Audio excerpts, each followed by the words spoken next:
Hi, everybody. Welcome back to the Archetypes podcast. Today, I'm so happy to bring you Charkley. He is an entrepreneur and content creator, but I'm so glad to have him here because we're going to nerd about a topic that I've been always obsessed with it, which is the MBTI. Charkley is a content creator. He makes content about MBTI on TikTok, and I just love your content. I got to say that. Welcome to the podcast, and thank you for coming. Welcome to the Acta Numbrera podcast. I'm Menti, and here we'll talk about business, freelance, mindset, education, mental health, life, personal growth, and everything to help you overcome your fears, know yourself, and create the life and career of your dream. Episodes in English and Spanish every week. Thanks for having me on. Yeah, really excited to be here. I love talking about MBTI. I can geek out over it. Yeah, me too. Connect with somebody who's also into it. Sounds great. And for everyone listening who's new to the MBTI, would you like to give us an introduction on what it is and how would you explain it to new people? So, in my opinion, MBTI is a typing system, and it's mostly geared towards the 16 personalities framework.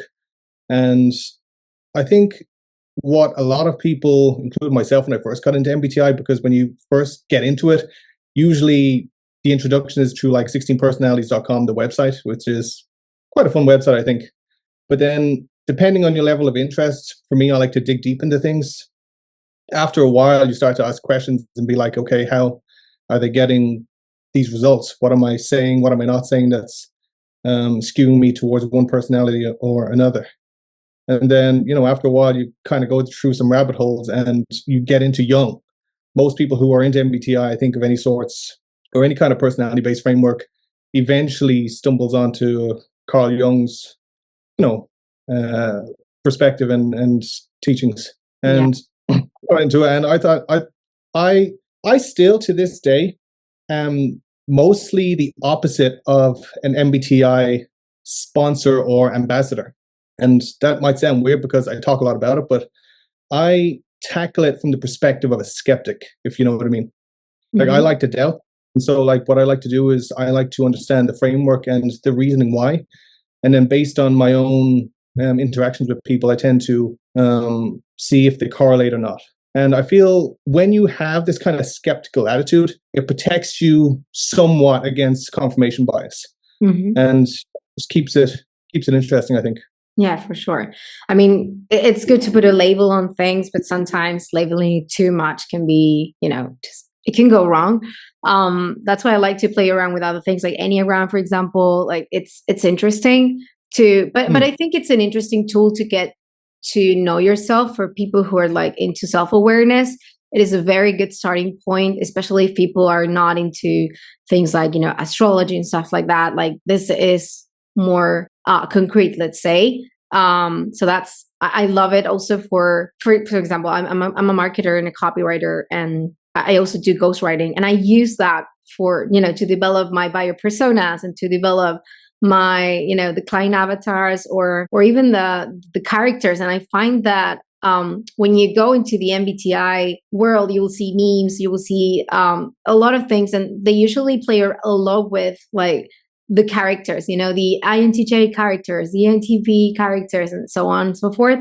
So that's, I feel like it's a tool to use, not something that you just have to be like, oh, for example, I am an INTJ, but like, oh, I am an INTJ and this is my personality. But somehow, and this is where I want to ask you, and you've given me the perfect example with, looking at it through the lens of a skeptic, is that since I was 18 and I'm 32, I've been taking the test every single year and I always get INTJ. The only thing that's changed throughout the years and me going through therapy as well is I went from T, that stands for turbulent, to A, which stands for assertive. How do you find that? Like, do you think that's consistent? Is it supposed to change? Is it supposed to stay the same? So the 16 personalities framework with assertive and turbulent, I don't actually take much notice of it, to be honest with you. I don't really think about it too much.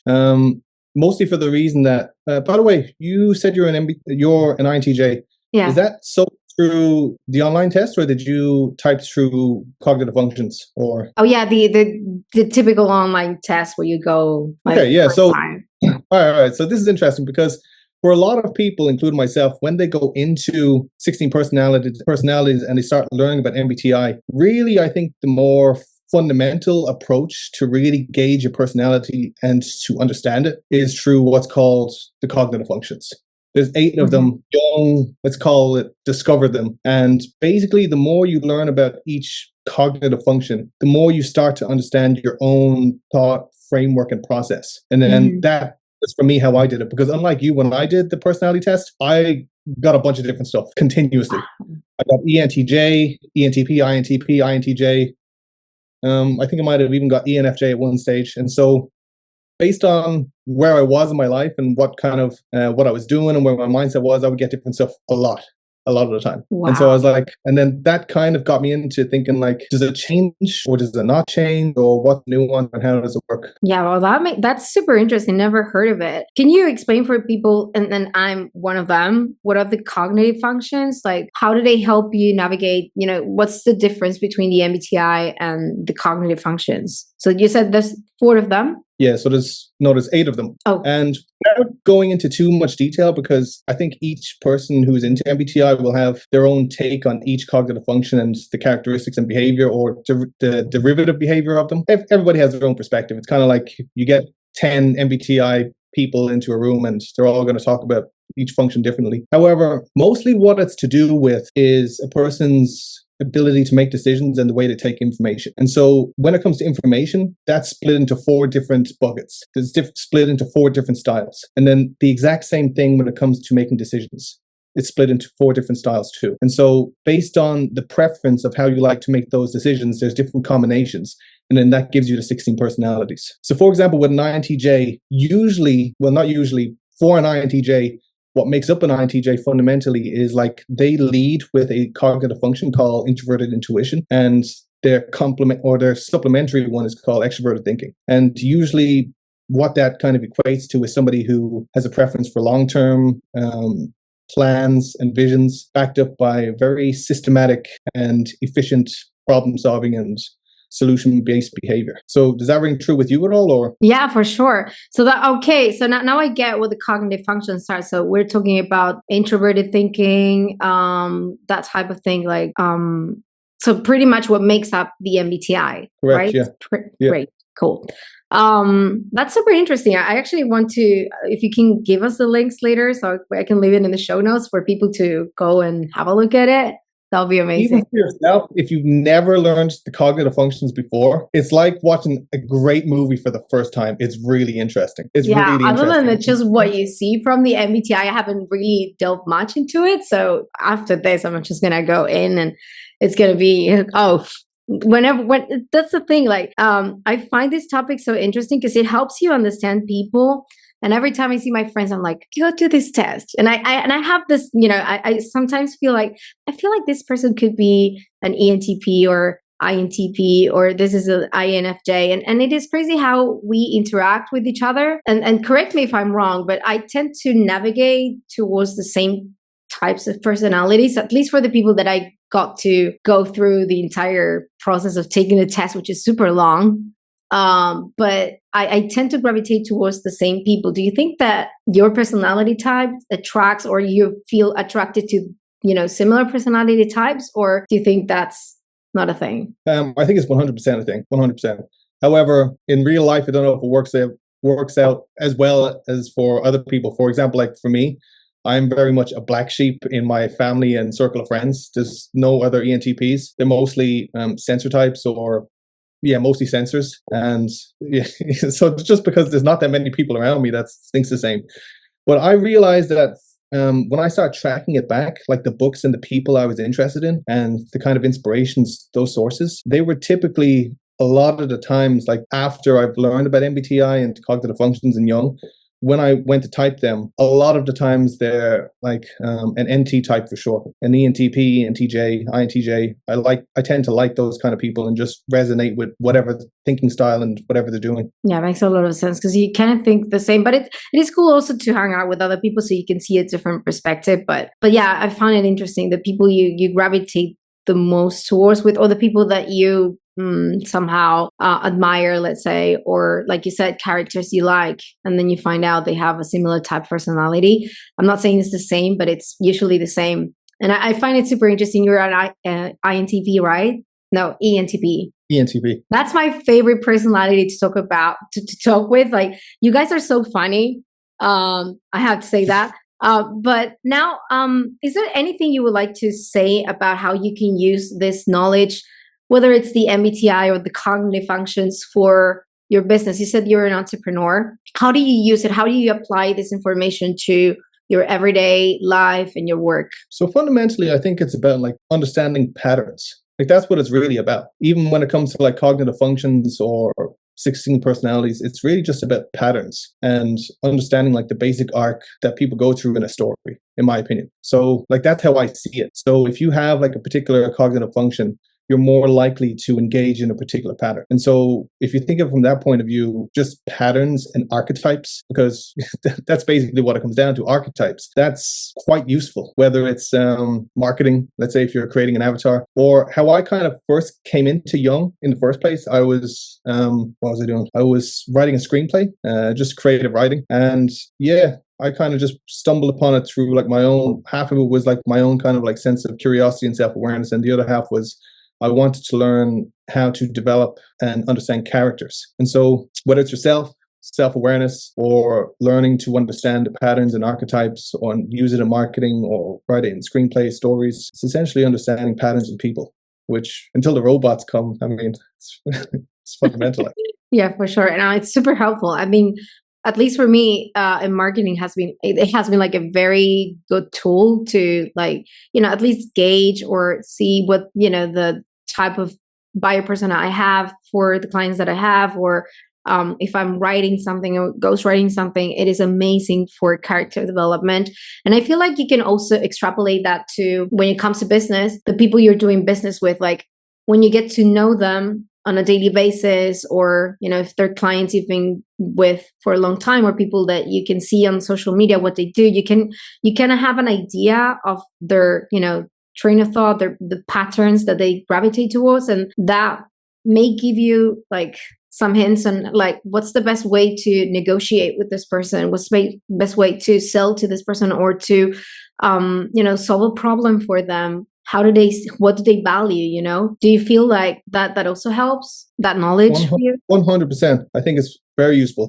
Now, at the same time, you have to take it with a grain of salt, and you kind of have to use it as a supplementary thing, because whenever I'm like looking to hire people or interviewing, I tend to have it in the back of my mind running. Now, I don't say it to them, but I usually have expectations or some guesses as to how things will turn out based on how I see things and how I type to person. And more often than not, those patterns become quite predictable. This is interesting. Like, for example, if someone's to hire, an ENTP, somebody like me, the first thing that probably comes to mind is somebody that probably has too many projects.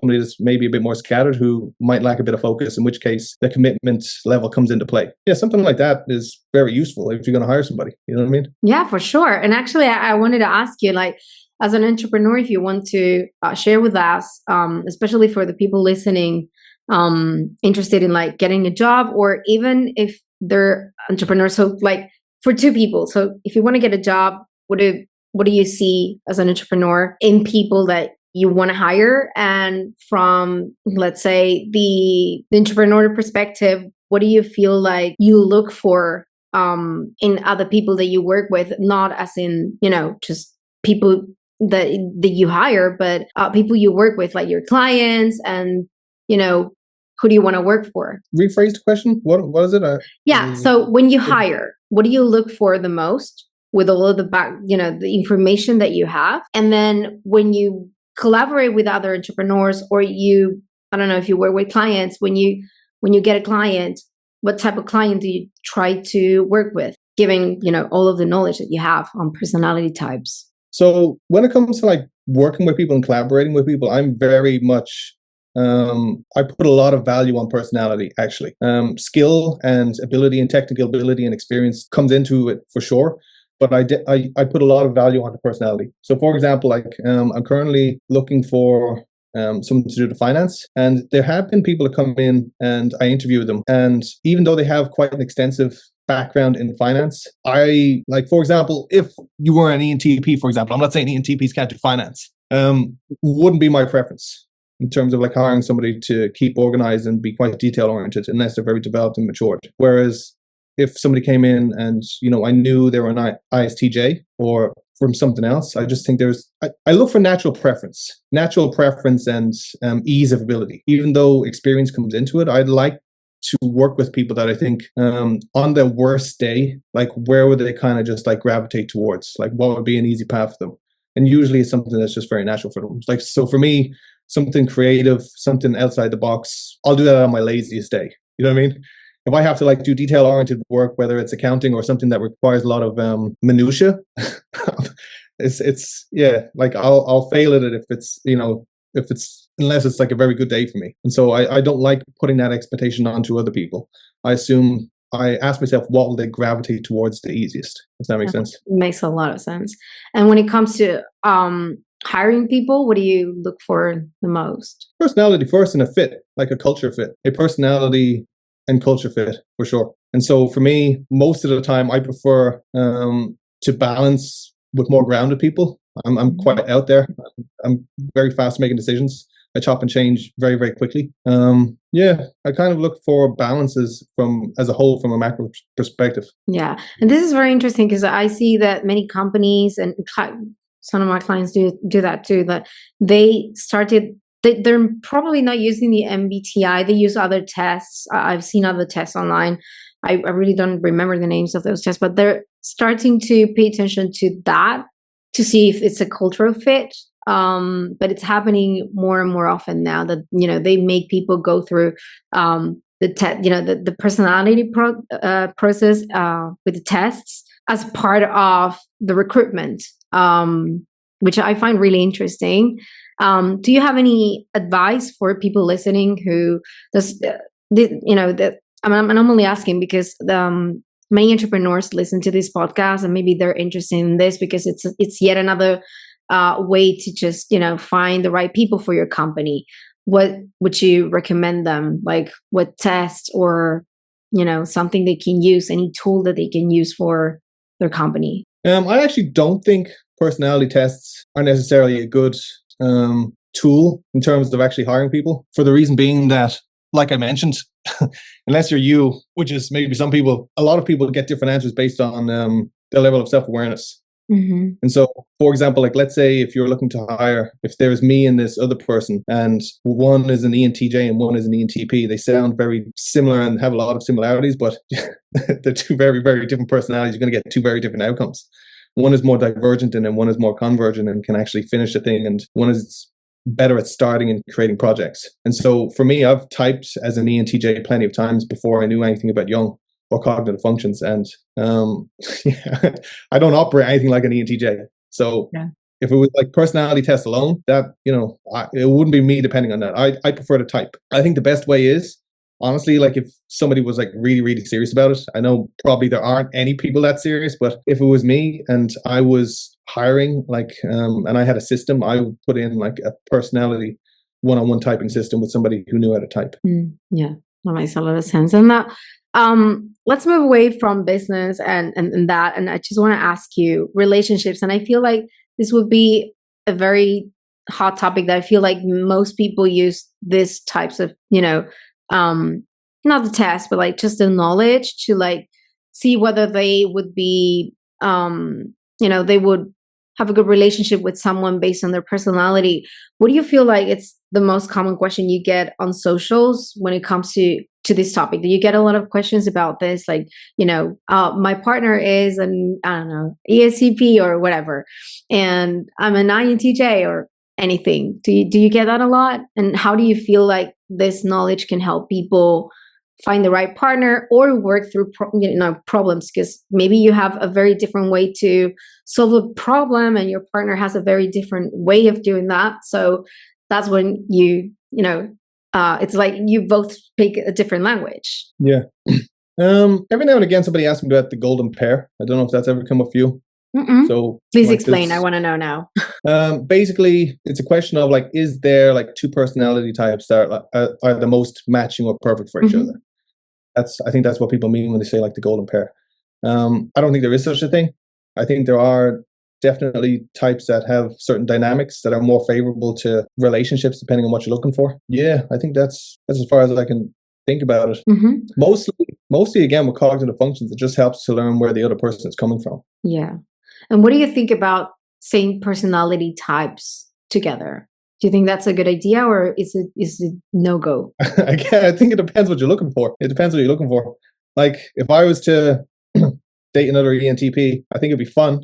I think it'd be creative. I don't know how much we'd actually accomplish in the end. Right. And I don't know how grounded we would be, but yeah, different personalities, different matches have different dynamics for sure. Yeah, for sure. And you know, being the same personality type doesn't mean that you're the same person. You have the same interests. You might think in a very similar way.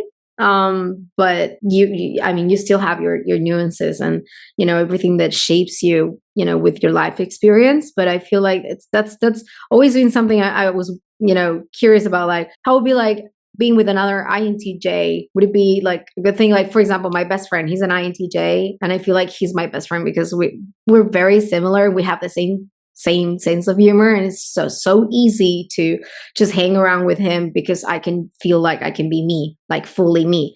But with other people, you need to be more careful. Like if they're, with sentinels, for example, I get that a lot. Like it's harder for me to like not understand them, but like just like, yeah, it's harder for me to just hang with those people. And that there's other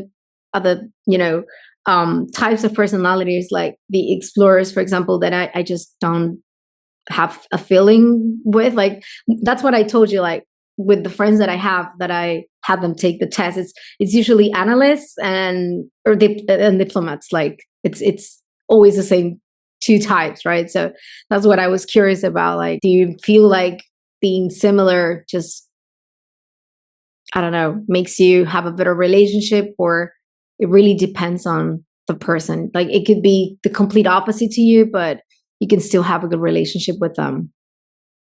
Obviously depends on every situation. My own personal preference is to have enough to have that footing in the door where there's like some form of an ease of understanding and communicative ease, but then different enough so that I can have a balance point. Mm-hmm. Yeah. For example, given a choice, I'm not saying this is like 100% all the time, but like given a choice between like talking to another ENTP all the time or talking to an ENTJ or INTJ, I'd probably prefer the latter because there's enough connection there that like when we're talking, we can get each other, but there's also enough difference in terms of like learning. Does that make sense? Yeah, for sure. You know what I mean? I don't want to be talking to a mirror.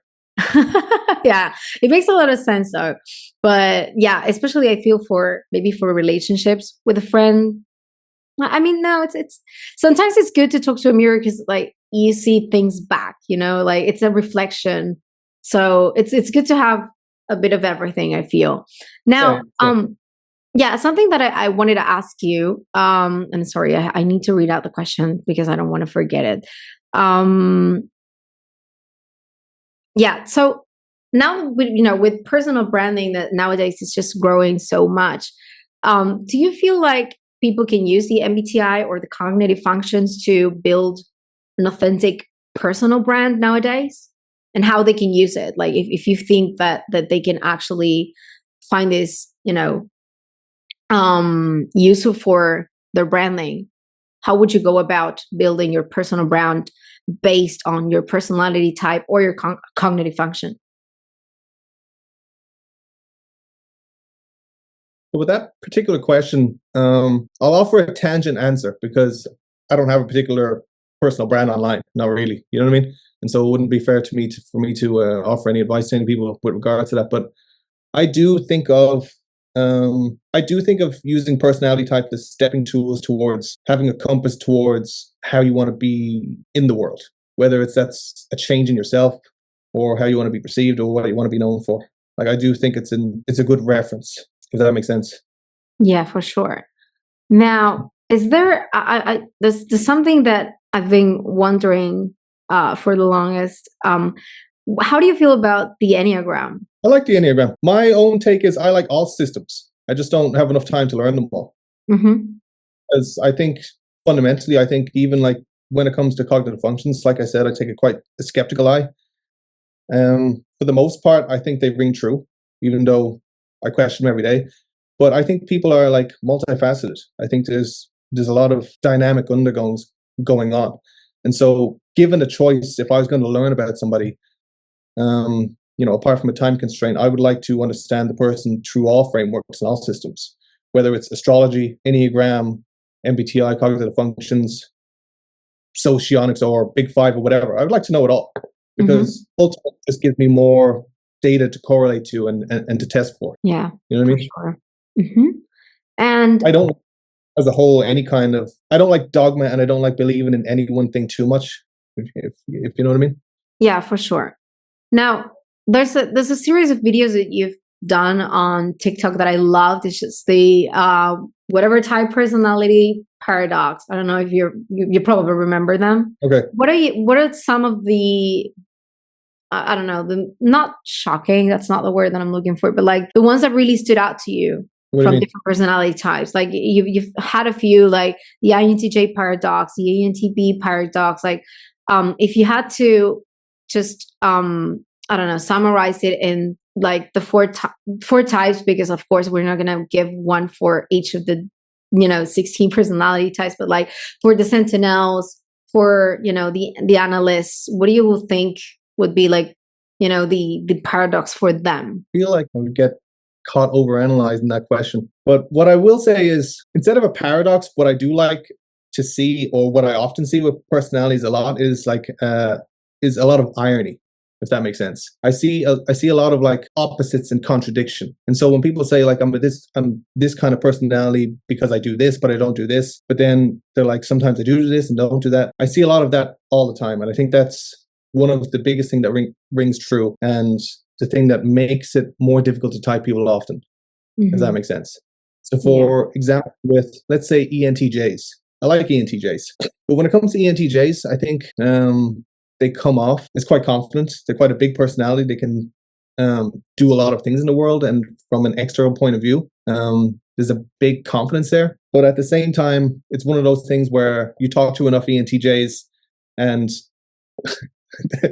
they're quite sensitive. There's a lot of insecurity underneath that, and so stuff like that I think underpins most personality types, where on one hand they are this in one context, but then you dig deep enough where you flip the context around, and then they're the exact opposite of that. There's a lot of upside down going on in projection. Even for INTJs, like I for myself, I would say on the outside, I'm like very rigid and like strong, but yet very deep inside, it's like I'm a little baby. It's true. That's you show something to the world, but that deep inside something else. But I was more curious about like other personality types in general, like just in general. So for example, for the diplomats and the sentinels and the explorers, I'm not very familiar with them, because of course I tend to gravitate more towards seeing my personality type, because it's obvious that I'm going to do that. But I don't know if you can say something for those other types of personalities. Like they usually come across as this, but very deep inside that they have this other thing that they don't show. Okay, I get you. And again, it's to do with like opposites. I mean, let's say for you as an INTJ, or for me as an ENTP, like the T is the thinking, the decision, and probably less so for an INTJ, but like we're supposed to be the rationalists. But if I dig underneath enough, I can see quite a lot of emotional whims and decision making based on how I operate. I don't know about how you feel about an INTJ. Oh yeah, same thing. Yeah. So I think all it's over the the same. place. It's almost like you look close enough at any particular type, where they're feelers or sensors, and they have the exact opposite thing going on, just depending on context. That's interesting. So a sensor can move towards a bit more thinking pattern, like more intuition pattern, let's say. So they will gravitate towards. You say they if you dig very deep, they would operate in the opposite direction. Is that what you're trying to say? I'm trying to say that despite the label of their type, you often see the exact opposite personality type being projected in circumstances. Yeah. That's interesting. And that's also, oh, sorry, continue. Oh, go on. No, it's interesting because it reminds me of the only ISFJ that I met that was super, like, you know, very, he was a very person that was like, he took care of everybody. He was like super, you know, the typical ISFJ, but then, you know, I got to meet him more, and it was like the complete opposite in reality. So now I get what you mean. Like, they can be the opposite. Like, they show that they care, but that very deep they actually don't. Of course, that we're talking about one person, but that gives me like a good example on different personality types, because for me it's easy to see with the analysts because that's my personality type, but for the others it's hard to see because I actually don't, my brain doesn't operate like theirs. So it's just, I can't put myself in their shoes. But I remember that person, and I understand what you're saying, like how they operate, how they show to the world, but then they can be the opposite at some point. Does that make sense? It's more like, yeah, I get it, and I know what you mean, but it's more like, again, like despite like the label of like INTJ or ENTP, what's underneath all that is the cognitive functions, the decision and information preferences, and those pop up all the time. So if you're an INTJ and your dominant function is NI, the truth of the matter is you're going to use it a lot, but you're not going to use it all the time. And the times you don't use it, there's another one you're not using when you are using that cognitive function. And so you create imbalance, and then you end up oftentimes being quite aspirational to the things you can't do rather than the things you do well. That sounds pretty much like me. Actually, I don't want to take much of your time. Do you think oftentimes you have to work a little bit towards being grounded and being centered and mindful, or that comes all the time? Yes. Yeah, for sure. And I see that I see the same thing in other INTJs. What? Is that something you care about and have goals towards, or you just don't care about it at all? No, I do. Of course, I have a lot of goals, and for that, I need to be grounded. Like, if I start going into a tangent, like I will have, so many ideas, and I'd be like, oh yes, I need to work on this and this and this and this, and you could do this and you could do that, and then it's just like, no, like ground yourself and work on on something specific, finish that, and then move on. I have ADHD, by the way, and I'm autistic.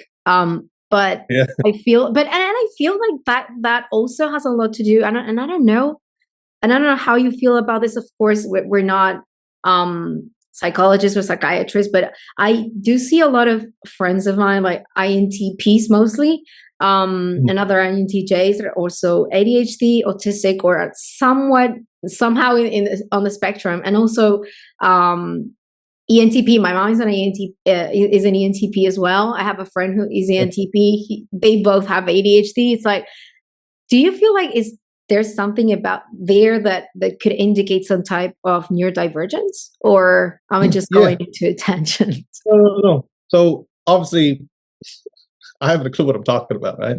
Actually, you know what I mean? This is just two people talking about the MBTI because we find it interesting. But my opinion is that ADHD and scatteredness and neurodivergence, I think it comes from the intuitive function. So for INTJs who lead with introverted intuition, that's where it comes from. And for ENTPs and ENFPs and who lead with extroverted intuition, it's like the intuitive function is just very, very strong. That's the dominant function. So like that's where it comes from, in my opinion. Like if you talk to a room full of INTJs and a room full of ISFJs, my money is on most of the people with ADHD are the INTJs. Yeah, for sure. And it's interesting that you also mentioned the INFJs, ENFP as well, because many of my friends too, like, remember I told you, I tend to gravitate towards the analysts and the diplomats, and many of those diplomats, especially ENFPs, they also have ADHD, some of those friends. And I think anybody with like the dominant intuitive function. So it's usually going to be INTJ, INFJ, ENFP, and ENTP. These are probably the most ADHD prone types. And then afterwards, INTPs, ENTJs, any type of like an intuitive function that's like second strongest is going to be very likely to have like some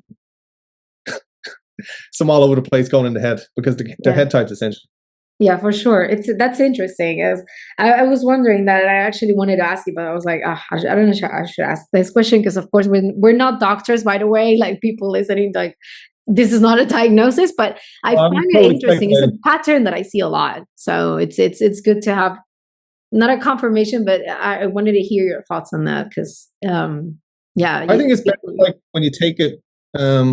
One with a grain of salt, and then two using it as like fun speculation. Exactly. To see what happens. You know what I mean? You see if it rings true or not. Yeah. And then even when it doesn't ring true, you still have to tackle whatever confirmation bias you had. You know what I mean? So it's not a perfect system by any means. Yeah, for sure. Now, I don't want to take much of your time. I know you're super busy, so I want to ask you something before I leave you. And that is there any question that I didn't ask you that you would have that you would like to you would like me to ask you, or anything you just want to close with, anything you want to leave people with? I think the fundamental question is like, what's the point of it? Like, what's the, like, apart from it being fun, which it is fun to deep dive and be curious about, like, what's the point of it? That's kind of. And what's the point of it for you? For me, it's self-awareness. And I do use it for marketing, but for you, what is it for you? Yeah. Okay. So the point is, when you say self-awareness, I agree with that, but with a bit of a caveat that the self-awareness aspect is more about identifying the point A, the person, the patterns you're undergoing now, and then identifying the point B, which is maybe the person you want to become. In which case, some patterns you need to keep, and then some patterns you need to break. And so that's where the value of understanding patterns comes in, because unless you're quite content and you have no growth aspiration, most people want to change and they want to become somebody a little bit different, and maybe it's stronger, smarter, or whatever. In order to do that, I find it valuable to understand, okay, there's some particular amount of patterns that I'm doing unconsciously. And then in order to get to the point B, these are the ones I have to either bring in or take away, if you know what I mean. That is a very, very interesting view, and I never thought of it like that. And I do need to ask you a follow-up question, if you don't mind. As an introverted person, sometimes I do strive to become more extroverted because I really find it hard. And I feel like it affects, my life, because many of the things that I do want to do or that I want to become they require some form of extroversion, which I lack pretty much. Like this, for example, for me, this is just a form of therapy as well. Like just sitting here and talking to someone and just putting things out there. It's a lot for me. But what are some things that you can do to work that aspect? Like, if you're very introverted and you want to be a little more extroverted, or at least not feel super overwhelmed by that. Do you have any advice for people? Yeah. So again, it's about being able to identify and to understand patterns. And for me, the key for that is like when you can do that, you can start to spot types who are like you. And then you look at their story and then you think, okay, this person is the exact same type as I am. And he was able to overcome this pattern this way. And now he's like this. And so the basic thing that I'm trying to say is that when you can use patterns this way, it's a great way to overcome limiting beliefs. Mm-hmm. Because you look like, if you talk to enough types, they all have somewhat a similar bucket of problems. And they're like, a lot of them will be like, oh, I'm an INFJ, so I do this, and there's nothing I can do because that's my personality. Whereas if you look deep enough, and then you find maybe that exact same type, and then you can find a story of how they overcame that and became something a little bit different. So I think that's quite useful, in my opinion. I tend to use that and I look for references. So I tend to read a lot of autobiographies. And so when I find types who have, let's say, a similar kind of cognitive stack, I tend to see like similar problems that they had like in the beginning. And then when you go through the story and you see, okay, they overcame it this way, it's, getting your foot into the door to break those limiting beliefs, because all of a sudden it's like your personality is not an excuse anymore. Mm-hmm. Like if he could do it, you know what I mean? Yeah, that's interesting. And you think this applies to both do you think that it would apply to the core as well? So the NT or the, an F, for example, or does it only apply to whether you're introverted, extroverted, and judging or, perceiving? I think it applies to all personalities. So all every personality part, types. so the core and, how you operate as well with the outside. Yeah, everything. Like when you say the core for me is just like the pattern, the thing that eating unconsciously. Right. You know what I mean? For sure. And so, yeah, when you recognize the pattern, and then when you see somebody break that pattern or reshape it, all of a sudden it becomes very interesting to you. It's kind of like if you were a smoker and and everybody around you smokes, all of a sudden you think you can't stop smoking, but then like you read about somebody who did, and they're just like you, and all of a sudden, that helps to, yeah, a new narrative, and you can change it. That's really interesting, and I'm going to stay with that. And I'm actually now I'm really super curious now of the things that I do want to change about my personality. That I feel like, no, this is so fixed. It's like I told you, I took these tests so many times. I'm like, this is just my personality. It's never going to change. But I mean, you can change some aspects that you feel like they're just holding you like inside of a box. Like now you're giving me hope. And for people who want to change things, this is a sign that you can do it, apparently, which I like I said, I thought that it didn't change, because like for the longest time it was just same personality, and I was like, okay, I'm not changing apparently. But now you're giving me a little bit of hope, and hopefully someone else out there listening to this struggling with their introversion probably. But yeah, is there anything else you want to close with? No, I think you hit most of it. The change part, I think one helpful kind of way to think about it is like I kind of equate it and correlate it to the gym a lot, or to bodybuilding, let's say. So if you naturally train chest, you know what I mean? Training your calves is difficult in the beginning when you don't do it or have never done it before. And so personality types is very similar. It's just the only difference is like the muscles is much more tangible and concrete rather than like what's going on in here. And so you can kind of like put a label to those patterns. It becomes easier to train your metaphorical calves, let's say. That's a really good analogy. I'm going to keep that. Well, Charkley, thank you so much for coming. It's been super, super interesting. Now, where can people find you? I guess my TikTok is how you found me. ArcheGrowth was the last that I tend to change it a lot. I'm chopping and changing all the fucking time. So it could be one name now, it could be someday. I'm always chopping and changing. We're going to leave everything down in the notes. So thank you so much for coming. It's been super, super interesting. And it's really nice to talk about this topic with someone else, because you don't find too many people who are like into this, and you've surely taught me a lot, and hopefully people listening. So thank you for coming. Yeah. Cheers.